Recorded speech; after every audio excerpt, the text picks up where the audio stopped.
Well, I've got something under my tongue right now dissolving. It's this stuff called Real Build. And somebody referred me to it. It came in this little thingy because I've been dealing with my low platelets for, I guess, almost a year at this point. That's sweet. It has some sort of sugar additive thing in it. Mannitol, I don't know what that is.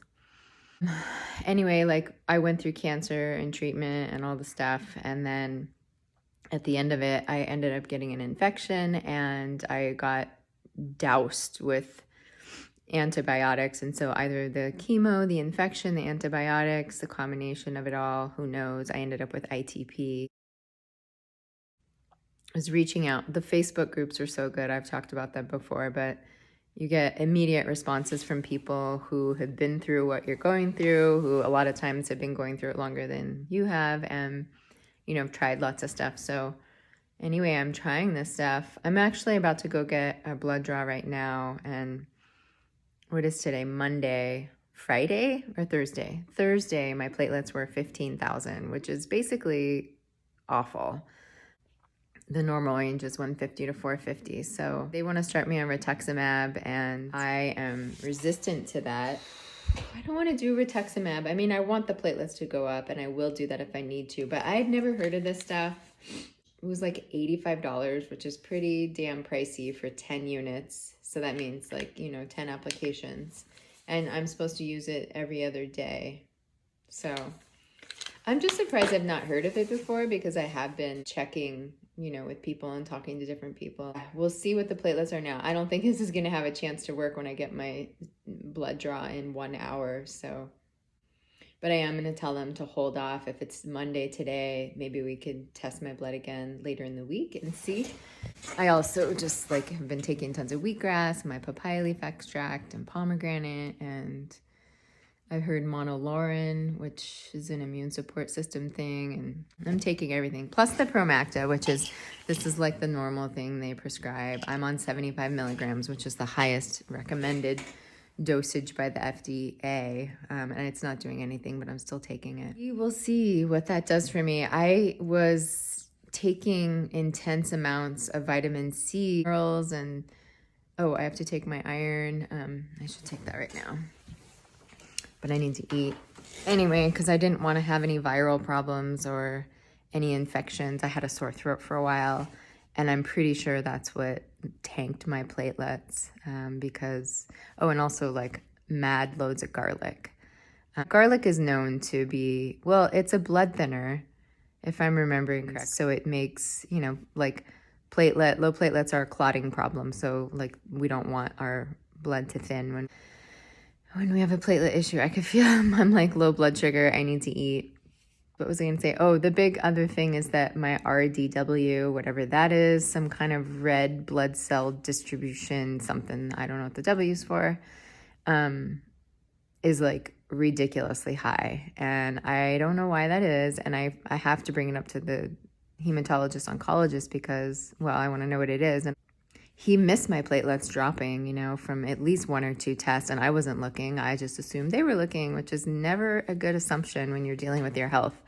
Maybe when you're dealing with anything, but definitely don't assume that anybody's looking out for you completely, because especially doctors, they've got their hands full. They have a lot of things to manage. It's true with anybody, really. I mean, I think you always have to look out for yourself and take personal self-responsibility for how things go and how things don't go. So I had to really learn that. It's easy to feel not so much a victim, but it's a lot overwhelmed, maybe is the word. There's a lot of overwhelming things to deal with sometimes especially when you have a new cancer diagnosis or a new health diagnosis, and oh my God, it can be overwhelming. You want somebody who just handles it all for you, And that's great. It's nice to have somebody there, but I don't think it's realistic to imagine that somebody is potentially not going to miss anything, because for the most part, we care more about ourselves than anybody else does. And I know that probably doesn't sound great. I mean, hopefully people have partners and other people, but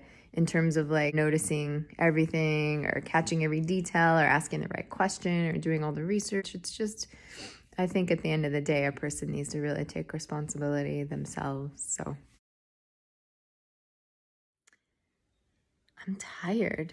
I always blame the ITP that I'm tired. And when I told one of the nurses that a month or two ago, she was like, I think it's because your red blood is low. Or I did ask him about the RDW, and he said basically it was not an issue. I've been taking the 75 milligrams of Promacta, which I'm just calling completely useless. So much for not touching your face during this quarantine. I can't stop. I'm like itchy. I think we have hardcore pollen where I live in the Sierra foothills, and I don't know if that's it or not. I think I just touch my face all the time anyway, but I don't think the pollen helps. Yeah, I haven't left a video in a long time. I'm just trying to think of all the things. There are some things that have happened over time. I'm just pretty much tired of dealing with the ITP. I'm tired of being tired. I don't know why I'm tired. I have a bruise. Not like I need to show it, but I guess I'm going to. And there it is. And that's a fresh bruise. And that's been one of the things the doc said. If my numbers are low, it's not that big of a deal unless I'm bleeding. And like I need to look for bleeding in the gums, nose, I mean, anywhere in my head, ears. That would be an issue I would need to deal with right away. But he did want me to go on rituximab, and the insurance actually denied it, and they said that's not a known treatment for ITP. And I also tried dexamethasone or prednisone. I'm not sure which one. I get them mixed up because one of them I took with the cancer treatments, and then the other one I took as a response to the ITP. And they said that it's not proven, the rituximab, to be a treatment for ITP, and I need to try one of the other proven things. And he told me, and I'm like, you know what? I don't think that I really need to do pharmaceuticals for the ITP, or I'm really going to try to approach this from a natural standpoint. And I have been, but basically, so even if my platelets, like when I get them tested either tomorrow or a week from tomorrow, even if they are 2, I'll feel nervous if they're 2, but hopefully they're over 10. I mean, hopefully they're much higher, but it's just not a problem unless I am bleeding somewhere. And getting a bruise is not super awesome, but I did check the rest of my body. That means the platelets are low. But I did check over my legs otherwise, and there weren't any new bruises. I had a couple old ones. I think I'm okay in that regard. And it's just basically like I can't get in a car accident, or if I do get in a car accident, I might bleed to death, you know? That's really what the risk is. So where I'm at with other stuff is I have an expander. It's so bizarre. I have this expander in. It's gone upside down. So like the top of the expander is now at the bottom, and the bottom of the expander is at the top. Like this right here. This is an expander that I'm pushing on. It's so weird. It's very balloony because the bottom is like more balloony, and now the bottom is at the top. The top is at the bottom. So it looks completely bizarre, but if I'm wearing a bra and a shirt, it's not that big a deal. And it also is like lower and has kind of slid down a little bit. So like if I were to put a ruler under the bottom of the expanders, the ruler would not be straight. I was kind of ready to go, well, I inquired about having the surgery, which would be what they call exchange surgery, anytime soon. And like, you know, all elective surgeries have been canceled, so that's not going to happen. So I still have that surgery in front of me, but I do need the platelets to be high. I mean, they could give me a platelet transfusion, but more ideal is that my body is actually not killing the platelets like it is right now. I have an overactive immune system, so I have to be careful. They plummeted, like, okay, when this virus thing started, I started doing a ton of garlic. Garlic's like the worst thing to do for ITP, amongst other things. And then they just like, my platelets were 125 actually, 145 to 150 to 450 is normal. So 125 was not that bad. That's the highest they've been in a year or more. And then I did all this garlic and bam, they just went down to 25, and then they went down to 15. I have an appointment on Tuesday with Stanford. It's a video appointment, and basically I'm going to be talking to the medical oncologist. I'm not really looking forward to this call because they did an ultrasound on my ovaries, and there was something suspicious. I should look at it again. It wasn't so suspicious that I needed to like stay and have a biopsy. And had there been something like that severity of suspicion, they would have said, you know, don't go home, come get a biopsy right now. That's what they told me. That didn't happen, but they still were curious. You know, there's still something that's curious. So I stopped taking the tamoxifen. And my main reason for that was that I got a period. And I don't get it. Like the tamoxifen is supposed to cause a chemical menopause. So the fact that I've gotten a period a couple times since I've taken it is really like, you know, curious to me. But this period was like dragging on for like 2 weeks. And I'm just like, you know what? I'm going to stop the tamoxifen so that my body can regulate itself. And I let her know I was doing that. She told me she still wanted me to get the Lupron injection, but I'm confused because a long time ago, I understood that I was supposed to take the tamoxifen and get a Lupron injection. And then I went and spoke to the gynecological oncologist, and he's like, no, it's one or the other. And so I just looked again online, and it's like, no, the Lupron injection is supposed to be to counteract the negative effects of the tamoxifen, i.e. the thickening of the endometrium, which is something that I'm exhibiting a little bit, which I totally don't get because I wasn't taking the tamoxifen for very long. So either that was already happening on its own, maybe the tamoxifen exacerbated that, or maybe just in the short time tamoxifen made that happen. I don't know, but can hear the just frustration and overwhelm because I really have just been through so much, and I really just want to, now that I've gotten through cancer, I just want to treat myself holistically. I want to treat myself with as many natural things as I can. I was listening to somebody whose opinion and perspective I really value, and he was talking about the virus, and he was saying that basically as a society, our immune system is weak, like as a whole, basically. And so like this COVID-19 thing is going to like look like it's gone, or look like, you know, we'll take a vaccine or whatever's going to happen, but really we're going to have the same problem again. We're just like prone to infection because we have weak immunity from many years of over medicating ourselves. And he said basically that even one round of antibiotics can take years for the body to recover from that. Like it's an assault basically, and it's a necessary assault. It's an assault. And like I was just getting pumped full of antibiotics last year when I had this infection, and I feel really certain that that's how the ITP happened. Like I was already not even a year post chemo. I was like 6 months post chemo.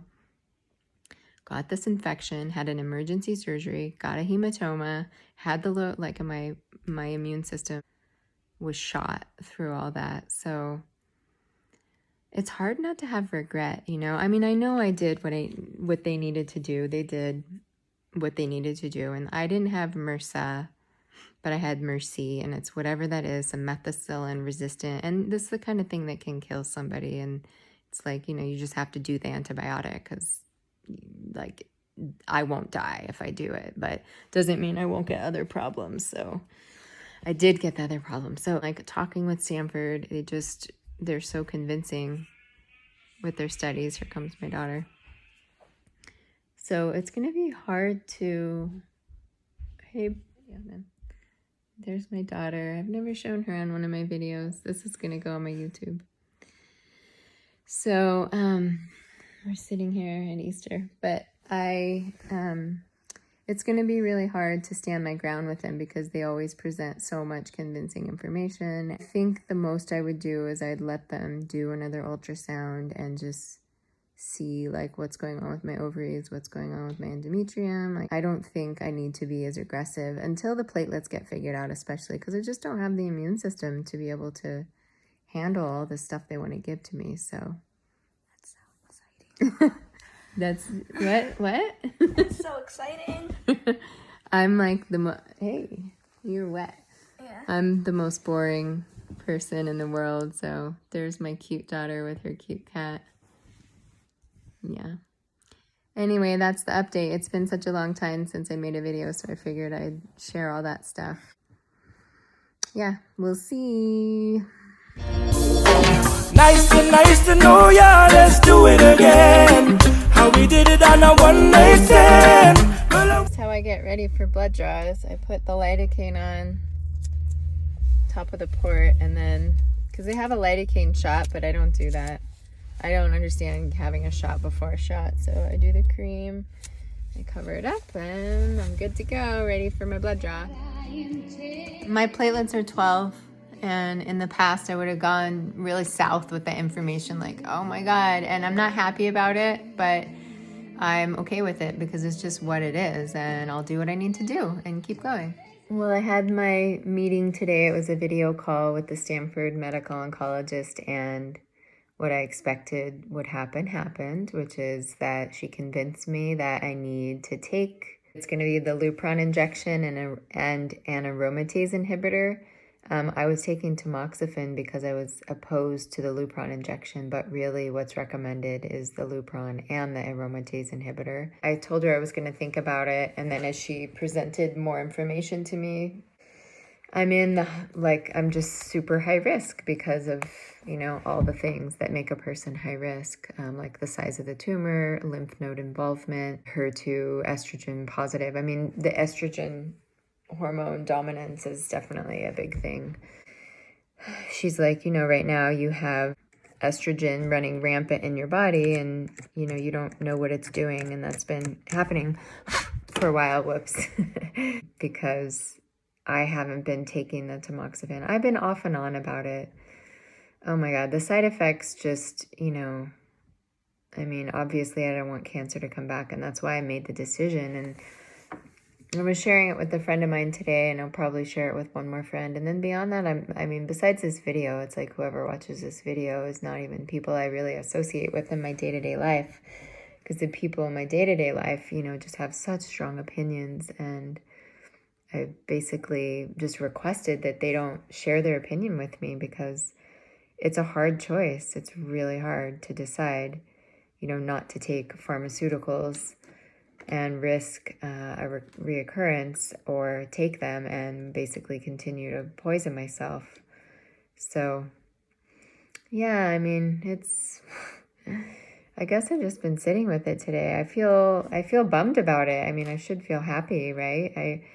I put a message out to 2 of the groups that I'm on Facebook and just said, please tell me anything positive that you can say about taking the Lupron and the aromatase inhibitor. A couple of people said they had no side effects, which is pretty amazing. I'm not talking side effects that are just like tired, which is bad enough. The level of fatigue I deal with on a day-to-day is hard. I think a lot of it's the ITP, but it could be other stuff. Like, I did a 40-minute walk today, and I went up and down stairs at the high school by where I live, and it was a lot. That was like a lot for me. I find myself pretty tired otherwise. I did it. I had to really push myself. They'll start me with the Lupron injection. And then I also have to follow up. I should flip because I'm supposed to do other stuff. Like, I need to follow up on the with the gyne-onc about the ultrasound that I had, because they said I was mistaken. They wanted to do a tissue sampling, and tissue sampling isn't because there was something suspicious in the ovary. It's because it also is just like another point of reference for seeing what's going on. I guess that's with the endometrial situation. Yeah, I could get a reoccurrence in the chest wall lymph nodes, which would be a local reoccurrence. And if I did any place besides the breast or the chest wall lymph nodes, it'd be considered metastatic disease. And at that point, they call you incurable. I still don't totally get that, because I had a friend who had metastatic. It was discovered stage 4, I think, at the time of like initial discovery, and she had some in her lower back and the bones. And she did chemo and they got rid of it, and now she's not considered stage 4 anymore. So I don't really understand the way the whole stage 4 thing works, but I am hoping that I can stay out of that category and I don't need to understand it. I felt all set to just do my own thing, but I just realized I'm just shooting from the hip and I don't know what I'm doing. And she said she basically doesn't have very many people who don't opt for, what the standard of care is. And I definitely am having this conversation right now about like exceptionalism, because it's something that's up for me as this whole COVID-19 thing's happening. And there seems to be people who think that they're immune, and I was one of those people before I get cancer. There's no way I would have put money on I'm not going to get cancer. I lived a healthy life, at least by my own description. So, and I feel like where I live in Nevada County, I'm surrounded by people who have an exceptionalism attitude about stuff. Like, things happen, but they don't happen to me. Oh, they could get COVID-19, but I won't. And I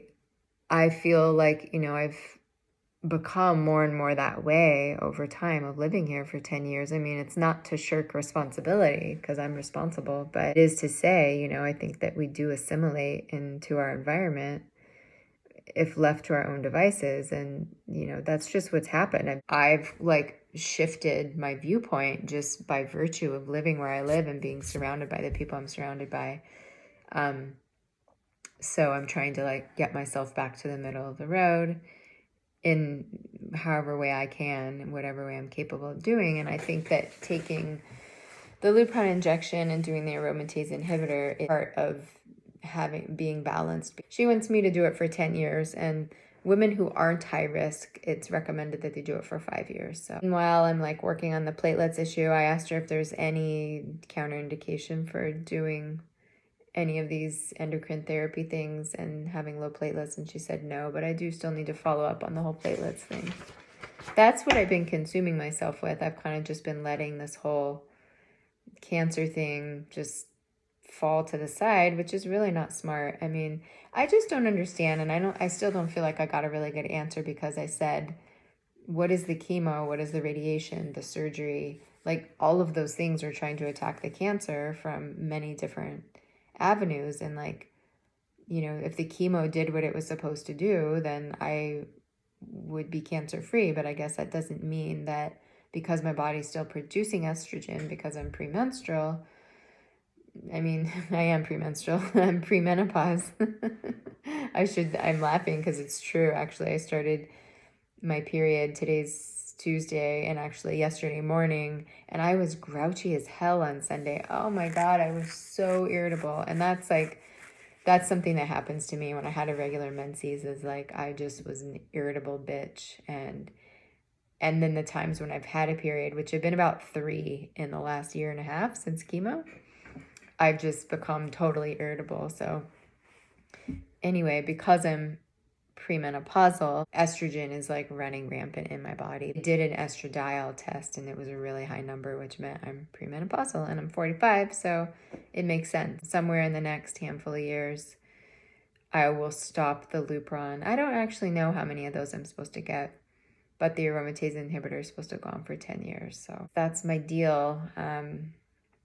Yeah, I mean, it's really just one foot in front of the other. It's just, I can only do what I can do. The way I see it, it's in God's hands. Ultimately, I'm responsible for being as informed as I can, making the best decision that I can, making good choices for myself otherwise, besides the pharmaceuticals, and just, and letting go. There's a way, I used to say on here, it's part surrender, part kick its ass, and I look at it that way. It takes my will, and then there's also another intelligence that's running the show that I can't do anything about, so that's my scoop. I just haven't been doing videos. Well, sometimes I do videos, actually, I don't upload them, and I need to upload this one because it's just been a long time, and it piles on with other videos, so it's probably going to be really long. So I'm uploading one a month, and they're 30 minutes or something, so I apologize for that, but that's just how it is. Okay. Hopelessly